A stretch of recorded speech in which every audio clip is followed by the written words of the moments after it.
Good morning, everybody. Today is Thursday, December 21st, 2023. The time is 9:33 a.m. Welcome to the Alameda County Lead Poisoning Prevention Program Joint Powers Authority meeting for the Board of Directors. This meeting is being conducted in a hybrid format. Members of the public who wish to participate in this meeting can join us here at Emeryville City Hall, 1333 Park Avenue for this meeting, or you can use the link for the Zoom portion of the meeting provided for in the agenda for today's meeting. You can also dial in by phone. I will ask if the secretary for the board will please take the roll. Director Hardy? Here. Present. Director Miley? Absent. Director Vela? Absent. Director Winrup? Present. Director Gallo? Present. Director Bowders? Here. Mr. Chair, you have a quorum. Thank you very much, Liddy Say. Item 2 on the agenda is public comment. Is there a member of the public wishing to provide comment for an item not on the agenda? If so, you will have 2 minutes to give comment. Seeing no members present wishing to give comment, do we receive any written comments? No written comment. Comment is now closed. The consent calendar is item 3. We have the minutes from the meeting of October 26, 2023. Is there anyone who wishes to edit or change the minutes? Seeing and hearing none, is there any comment on the minutes? No. Seeing and hearing none, is there a motion on the minutes? Move approval. Second. Motion by Wingraf and second by Gallo to approve the minutes. Please call the roll. Director Hardy? Here. Hardy, aye. Director Miley? Sorry, we need to correct that. She said here. Ms. Hardy, do you wish to vote yes on the minutes? Yes. Yes, thank you. Hardy, aye. Director Miley? Director Vela? Director Winrup? Aye. Winrup, aye. Director Gallo? Aye. Gallo, aye. Director Bowders? Aye. Bowders, aye. Thank you. The minutes are approved. Item 4 is the appointment of a chair and a vice chair for calendar year 2024. Is there any public comment for agenda item 4? No public comment. Comment is closed. Discussion, members. Is there a nomination for appointment of chair or vice chair? Who would like to do it? You want to do it again? If you want me to do it, Yes. yeah. Do it again. Yeah, This will be my 8th year. I think that makes me the record holder if I do it, right? I nominate John Bowders as chair. I'll second that. Okay, do we have a nomination for vice chair? Would someone like to be the I vice chair? nominate Noel Gallo as vice chair. You can accept that and accept the second? Yes. Okay, so, and it's still second. So we have a motion by Wingraf and a second by Gallo to appoint John Bowders chair and Noel Gallo as vice chair for calendar year 2024. Is there any discussion on the motion? Please call the roll. Director Hardy? Aye. Hardy, aye. Director Miley? Director Bella? The question on the agenda is, in front of the board, is the appointment of a chair and vice chair for the next calendar year, and a motion was made to nominate Bowders and Gallo. And so if you'd like to vote on that, you may or you may abstain if you'd like. I will vote. What's that? I'll vote. Okay, she just called you Aye. Bella, aye. Director Winrup? Aye. Winrup, aye. Director Gallo? Aye. Gallo, aye. Director Bowders? then. With gratitude, aye, thank you. Bowders, aye. And with notice that maybe next year you'll have to pick someone else. Okay, item 5 is the presentation for the year in review. Turn it over to Larry Brooks, Director. Good morning, directors. Happy holidays. We have 2 of our staff members, Yvette Martin and Sony Johnson, who will be presenting the year in review for you.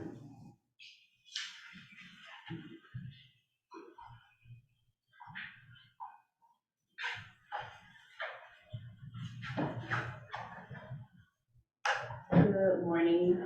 My name is Yvette Martin, and I have my colleague with me, Sony Johnson.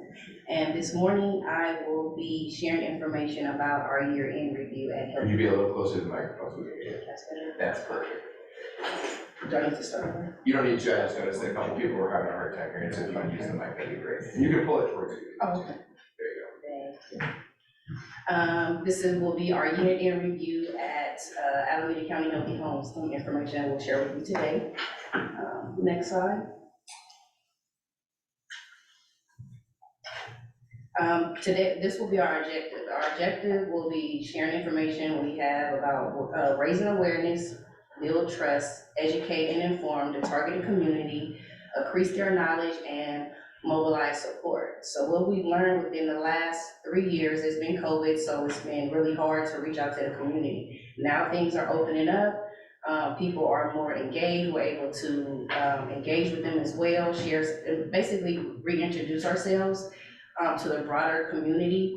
Our first objective was to raise awareness. With raising awareness is to let them know that we're here, We have some information that we want to share. We were able to start building trust, and with building trust, we had to first meet them where they were, be able to understand what the community would need from us, and also to be able to make sure to let them know that their time is valuable to us as well.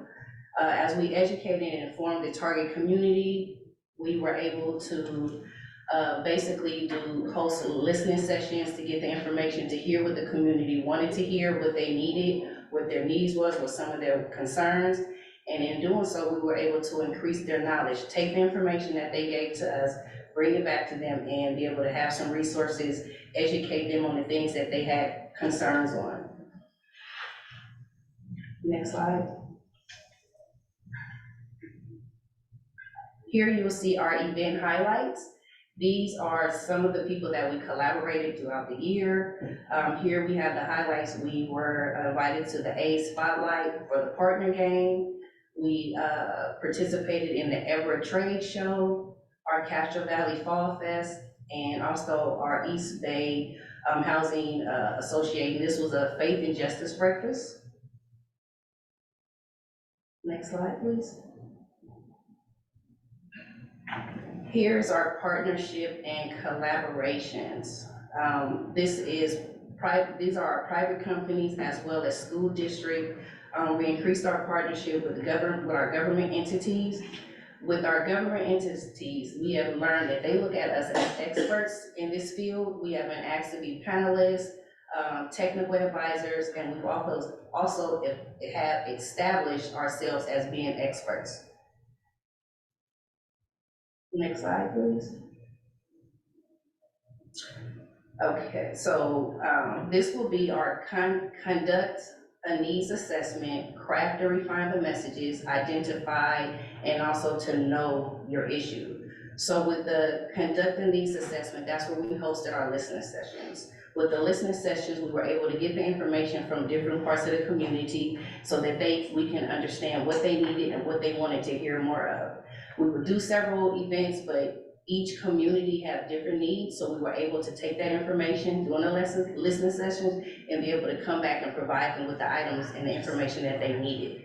That also with the craft and refine our messages. So we learned that our flyers, we had a lot of information, a lot of technical stuff on there that the community, they didn't really understand it. So we learned less is best, limited all the wording that we would have on there, because some of the community would see certain words and automatically cancel their self, like that doesn't pertain to me. So what we learned to do is less is best, refine our information, and then we brought out things with QR codes. This way, we didn't have to have a lot of people reading a lot of unnecessary information at the time. They're able to scan a QR code, input their information, and then we were able to follow up with them and give them the information that they needed that pertained particular to them and what their needs were. And that was also identifying and knowing the issue. Once we were able to converse with them, we were able to know what they needed. We were able to basically refine the messages and also the resources that pertain to them, because everyone had different type of needs that they needed at that time and the community. So this gave us the opportunity to make sure that we were able to meet them where they were directly, give them the information that they needed so that they can push forward to go with the grants and the information that we had. At this point, I will turn it over to Sonia. Hello, I'm always so thrilled to be in front of everyone. It's been such an amazing year. I have to say that we went from a staff of 2 to 12. So with that increase of staff in our education and engagement team, we've been able to really get out into the community and do a lot more than what we've been doing in the past. Because of COVID, we are now getting out into the community more. And so what I'm going to talk about is our digital analytics. We have an awesome millennial, he's so wonderful, who does all of our web design. He has redesigned our website. He does our social media along with the team. And we've actually incorporated digital analytics. Because of COVID, we had to move to a bigger digital platform. in order to do our outreach and continue to be in the community and reach out to the community when we weren't able to publicly be present. And so because of that, we decided to incorporate digital analytics to really figure out if our strategies and our techniques are being effective, if people are actually opening our newsletters, going to our website, what pages they're interested in. I mean, when you really look at the analytics, it can tell you everything as far as behaviors are concerned of the people that we're reaching out to. So some of the stats that we normally watch when it comes to our website and our social media is that we look at our page views, how many numbers of individuals have actually went to our website, what pages are they interested in, what content are they interested in, how many visitors come on a monthly basis. Is our average going up? Is it going down? Is it based on certain content that we're creating that they're really interested in, or are we just not getting the views because the content that we're posting isn't really relevant to them? And then we also look at the average time that they spend on our website or on our social media. Are they sharing the information? And so we're able to actually gather all of that information through our analytics. And then also the bounce rate. We want to find out how many people that actually get to our site, because we do a lot of promotion getting people to our sites, whether it's website or social media. Are they actually going to our site and then quickly leaving because they're not finding the information that they need? And that's called the bounce rate. So we also look at the bounce rate. Next slide, please. So first I'm going to talk about our website and social media, only because those are two of our biggest digital presence that we have.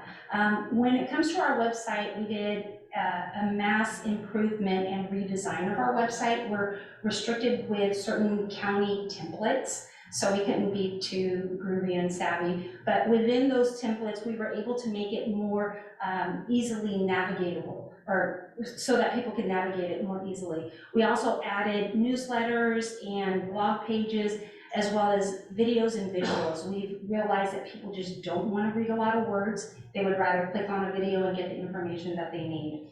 And then in regards to our social media, we've reached out to over 10,000 individuals. We've had 129 posts, and that's primarily due to one or two individuals in our office. We're looking to increase that. The number of views are almost 6,000. So we're definitely getting up there. We've improved since the days of Larry managing our social media, who did a great job. When it comes to our website, that is where we're reaching the broader community. People are coming to our website to look at us as a resource and as experts in the field. So we've had over 20,000 visitors, almost 50,000 views. People are spending an average of 115 seconds per page. And then our bounce rate, we've only had 71 of those 20,000 visitors that actually just left our page right after they got on it. So they are finding useful information that they want to keep or share. Next slide, please. So the next two are online forms and surveys and our newsletters. These are something that are fairly new to us. We wanted to be able to survey people and then also give them the information that they need, because the feedback from the community is that the people want information a lot faster. They don't want to have to wait for mail or to call us. They want it instantly. They either want a flyer or the information that they can share or just download. And so with that, we instituted online forms where people could access it in various ways. We had, as Yvette stated, we had QR codes, we had links to social medias, and then we also had our email newsletter.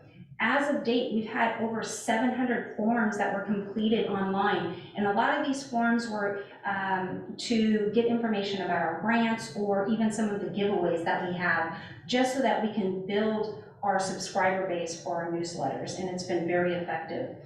And then when it comes to our newsletters were being sent out weekly. We had a lot of information and content that we partnered with other community organizations so that we can just provide our subscribers with vital information that was pertinent to them. However, we have changed it to twice a month now so that we can really provide them with really useful information. Currently, the national average for the click rates is 21%, and for us, our click rates is actually, or open rates, I'm sorry, is 44%. So we are killing the national average. People are utilizing the information that we want, and they're actually interested in it.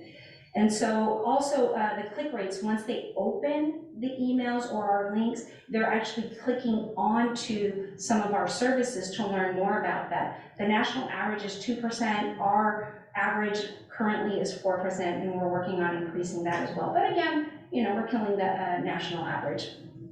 Next slide, please. Okay, and so some of the things that are a big takeaway from our online presence is that for our website, we want to continue making changes to our website to make it easier to navigate. We want to increase the visuals there so that we can increase the number of visitors.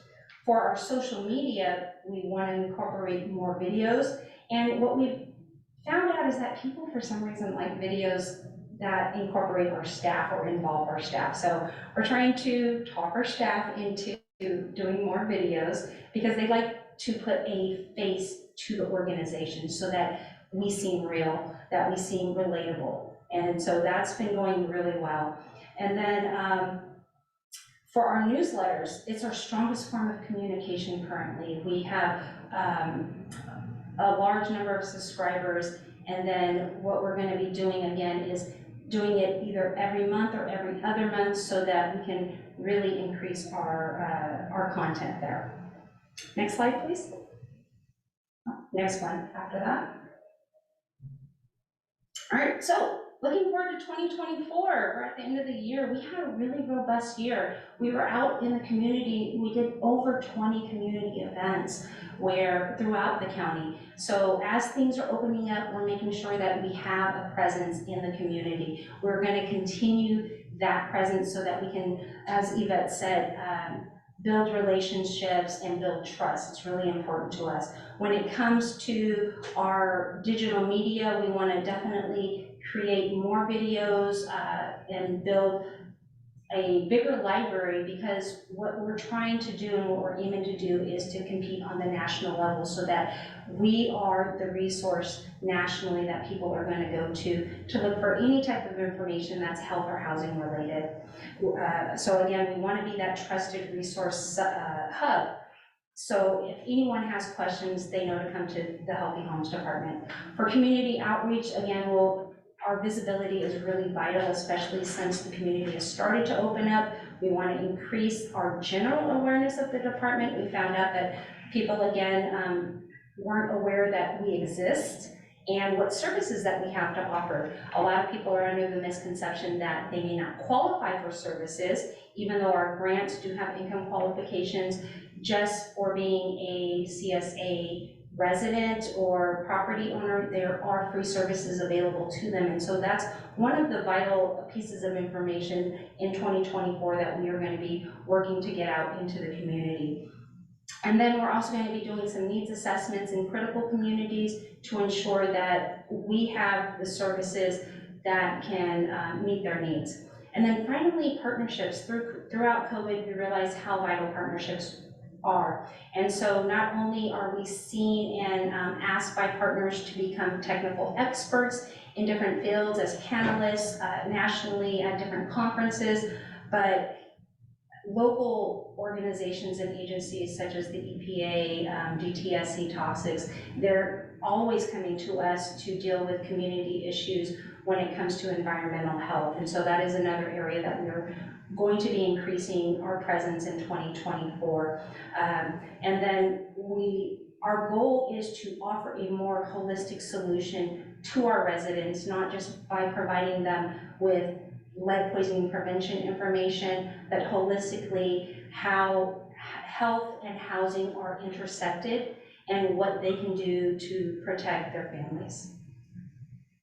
And that is our last slide, I believe. We are open for questions.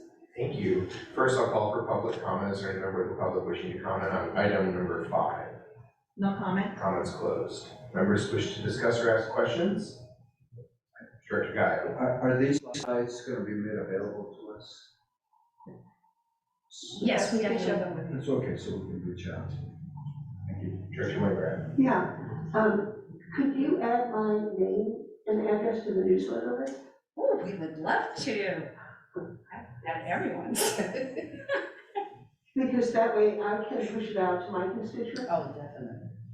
That's great. Actually, that's something that we've been looking to do is include the Board of Supervisors newsletters so that we can add content to theirs. But if there are certain city council members who have newsletters to their constituents, we currently do newsletters for certain cities where we provide consistent content if you guys are in need of content.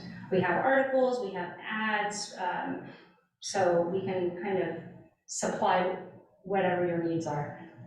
Thank you. So you brought up the fact that we went from 2 employees to 12 employees, and that the additional growth of employees is to do what?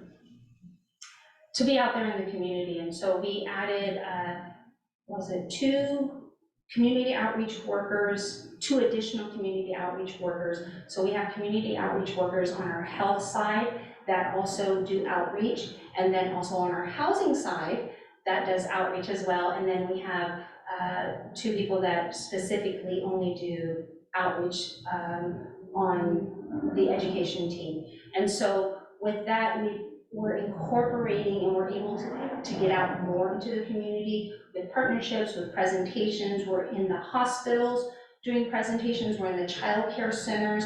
We're really trying to cover a lot of different audiences. So our target audiences, of course, are families with children, child care centers, hospitals,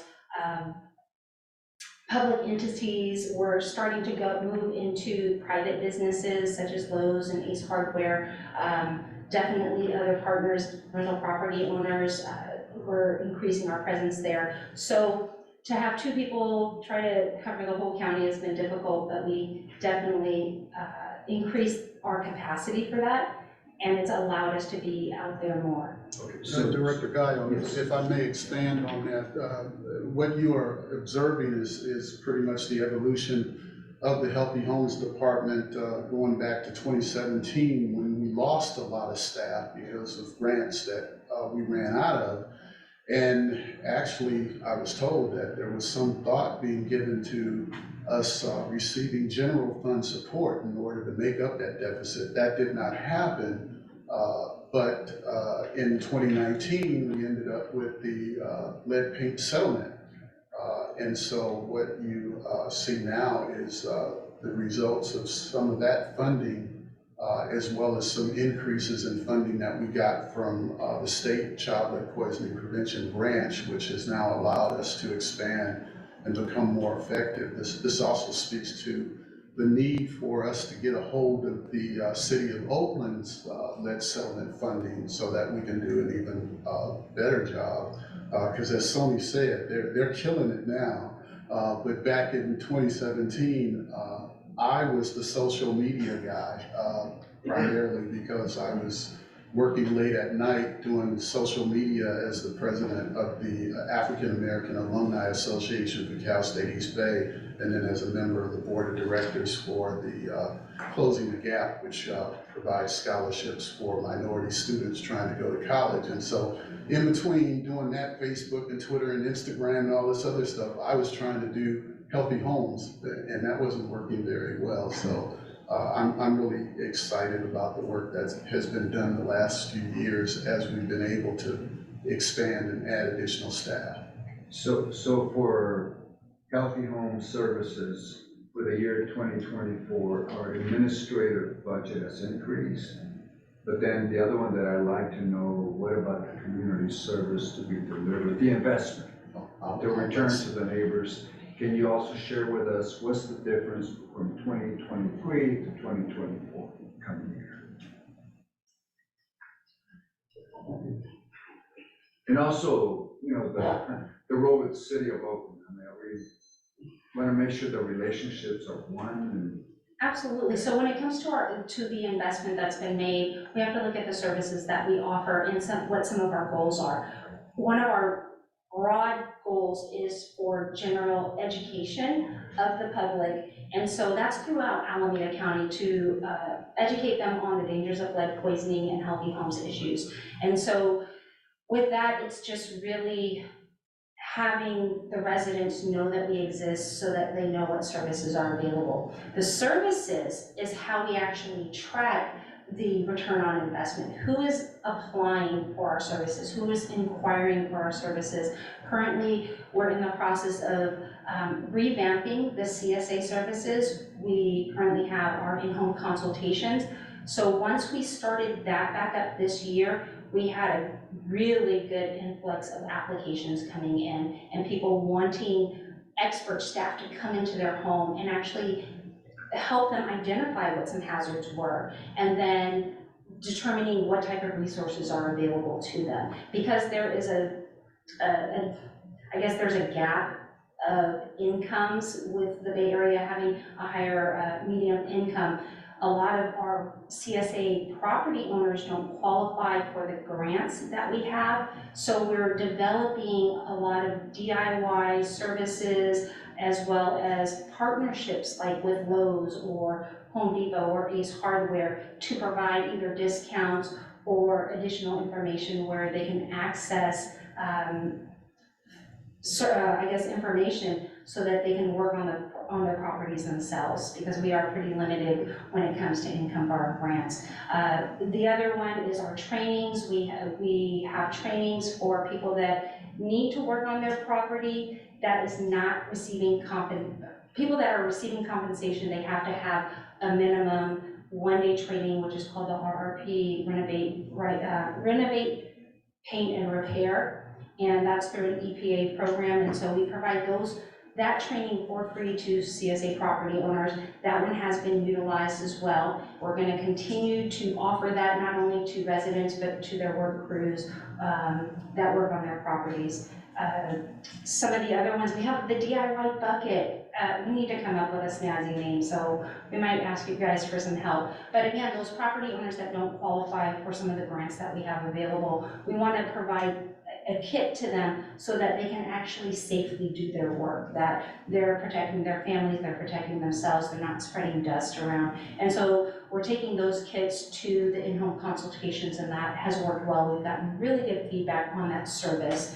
And so we're just, again, trying to get the word out since COVID has ended, and these are fairly new services that we are restarting as of this year. Next year, we're looking to increase the promotions for that, and currently we have one staff member that's dedicated to doing those in-home consultations in the 4 CSA cities, but we're working with partners like the Berkeley Health Department to get the word out, and the Alameda Rent Board, or the different departments in Oakland to get the word out. So our partnerships are really vital so that people are aware that we do have free services available to them.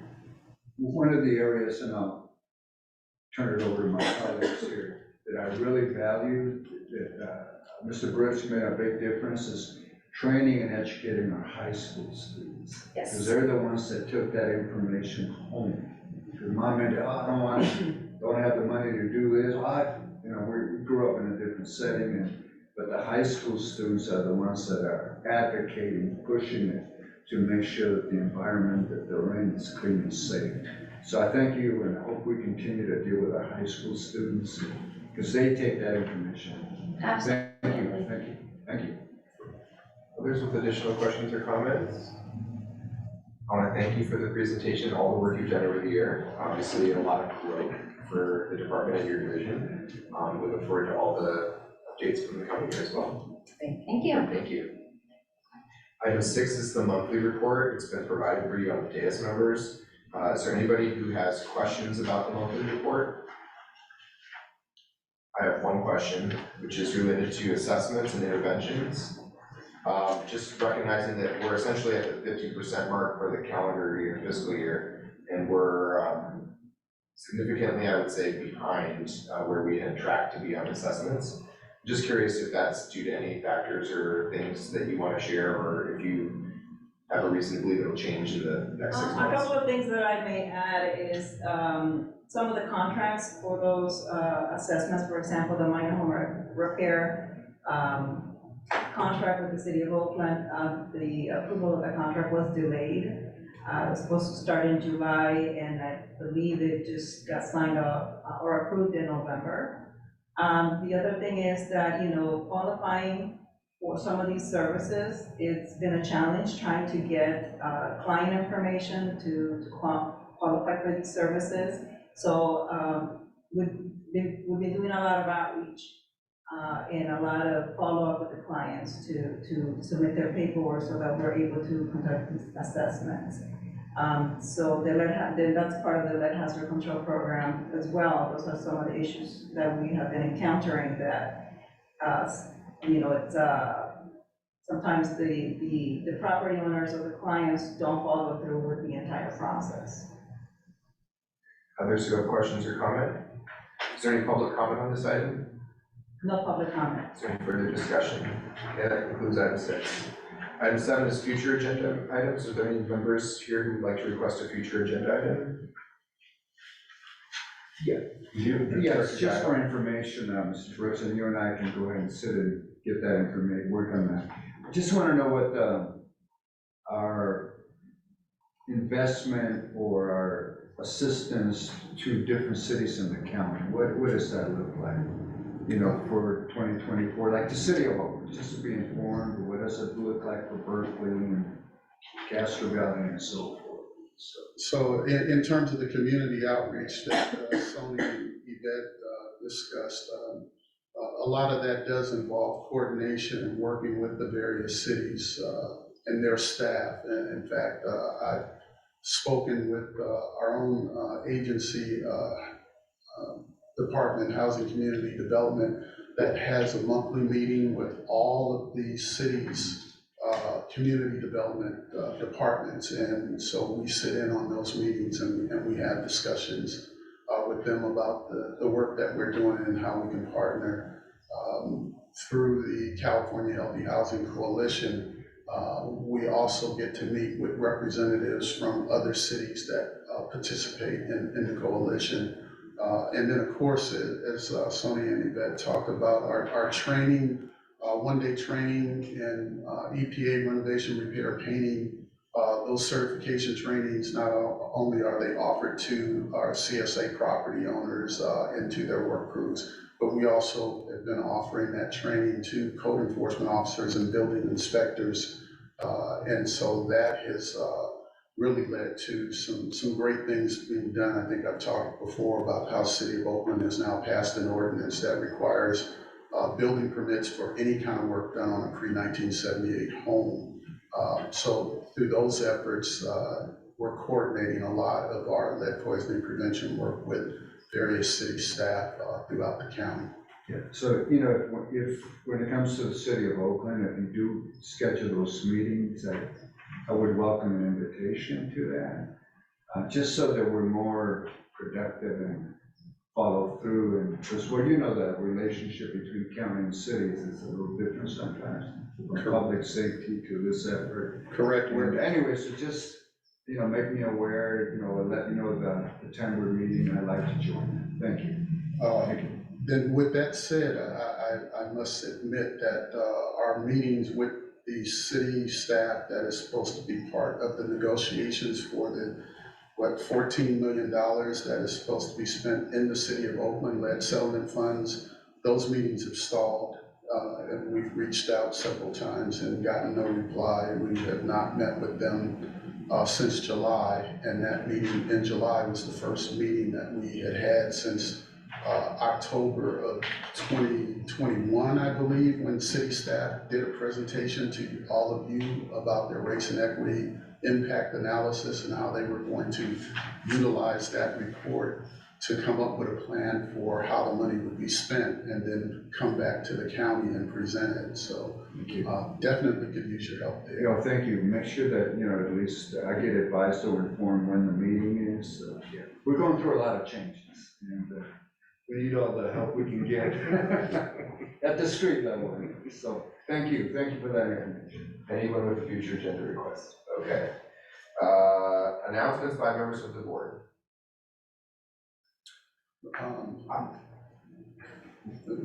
After the board makes their announcements, may the director make an I announcement? will recognize you in one moment, yes. Before I adjourn, I will. I just want to send the most sincere holiday greetings for lasting peace and love in your lives to all the staff and all the families that you serve, as well as to all the directors here and their families. Just want to really reaffirm and lift up that positive things exist, positive people exist, and it's easy to lose sight of those things in our lives in times of challenge and darkness, but focus on the light. All right, go ahead. Oh, thank you, Director Waters. On behalf of the staff of the Alameda County Healthy Homes and Child Lead Poisoning Prevention, we would like to say thank you. This being the last meeting of the year, we reflected on 2023, and we wanted to acknowledge you all for your dedication, your support, your encouragement, most importantly, your guidance to our department in terms of the work we do. And so staff did come up with these envelopes that I believe have something in them for you all to take a look at. So let me just pass those out and then a couple more comments. Okay. So just so you know, Director Brooks, it's extremely uncustomary to give elected officials envelopes at the dais. It's a very taboo thing to do, so I'm going to open it publicly now and put it here to let everyone know that it is a photo of the staff. That's Which I appreciate. I appreciate also being publicly known to everybody who's watching. Oh, I looked on the back, Oh, it's not very well. It's a Mine can't come out of the Oh, envelope. man, It's a photo of the staff. Wow. Uh, Can anyone else find Basically, it? a greeting card with signed by all the staff expressing their appreciation for all of the support that you have given us. And then, It's a coordinated, color coordinated. I know mine doesn't come out, so I haven't seen it. It's exactly like mine. Okay. Look at yours. I want to note for the record that it is a color coordinated staff photo. Yeah, that's right, that's right. There's no uniform, but you all got the memo. Okay, you got another comment? yes, two final comments. One, I guess it'll be okay for us to give you a copy of the book that has now come out. Director Guile mentioned that we are reaching the high school students. We're actually reaching the kids at the elementary school level and pre-school level with some of the books, coloring books, and like this book, which was put together by the company Forley. They donated their time and resources, and you might have noticed that the person in there, that character that they created is actually me.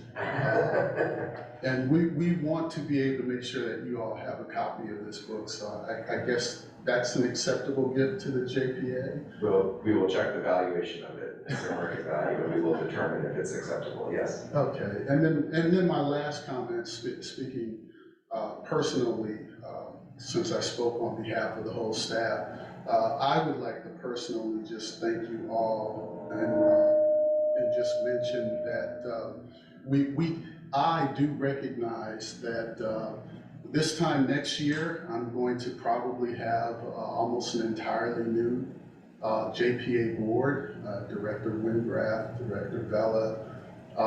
Perhaps the loss of Director Waters may be a gain for the County Board of Supervisors, but as I look at 2024, I know that I'm going to have the honor and pleasure of speaking to you throughout that year, but it'll be the last year that you all will be here. So I just want you to know that I'm going to be savoring 2024 because I've said many times over the years that this has been the best JPA board that I've ever worked with, and I don't know what the future will hold, so I'm really going to embrace what I have before me now.